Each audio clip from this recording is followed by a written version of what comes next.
اولاد تیار کیسی کی ہم نے؟ جو اولاد نمازی ہی نہیں ہے وہ کیا ایصال ثواب کرے گی؟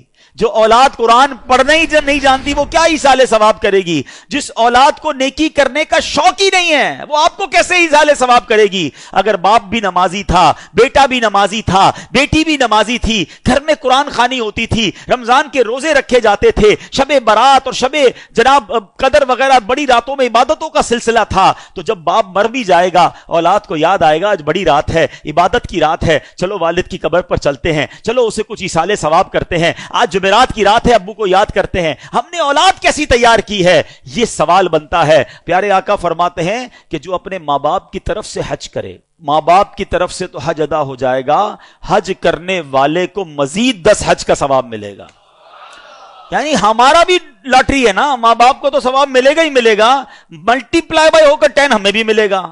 اب اگر یہ حدیثیں پڑھی ہوں گی تو بچہ جب حج کرنے جائے گا تو ماں باپ یاد آئیں گے نا، ورنہ ماں باپ کو کون یاد کرے گا؟ ایک اور جگہ پیارے آقا فرماتے ہیں جب تم میں سے کوئی نفل خیرات کرنا چاہے نا، کبھی کبھی ہوتا ہے کسی مسجد میں پیسے ڈال رہے ہیں، کسی غریب کو دینا ہے، کسی کی مدد کرنی ہے، یہ ثواب تو ملے گا۔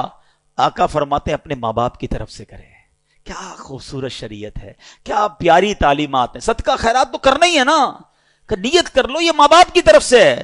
نبی پاک فرماتے ہیں اس کا ثواب انہیں ملے گا اور خیرات کرنے والے کے ثواب میں بھی کوئی کمی نہیں آئے گی، تمہیں بھی ثواب ملے گا، ماں باپ کو بھی مل جائے گا۔ سچ بتاؤ جب ماں باپ کو کوئی بیٹا روز ثواب پہنچاتا ہوگا ان کی روح کتنی قبر میں خوش ہوتی ہوگی۔ بیٹے نے ظہر پڑھی ہے تو دعا کی ہے، عصر پڑھی ہے تو دعا کی ہے، تھوڑے پیسے خرچ کی ہیں تو ثواب پہنچایا ہے، جمعہ ہوا ہے تو قبر پر آ کر یاسین سنا کر گیا ہے، عمرے پر گیا ہے تو میرے نام کا عمرہ کیا ہے، حج پر گیا ہے تو مجھے نہیں بھولا، مزار پر گیا ہے تو مجھے یاد کیا ہے، کسی غریب کی مدد کی ہے تو مجھے یاد کیا ہے، میرے مرحوم میرے مرنے کے بعد میرے رشتہ داروں کا بھلا کر رہا ہے۔ یہ وہ کام ہیں جو کر کے ہم اپنے مرحوم والدین کی روح کو خوش کر سکتے ہیں۔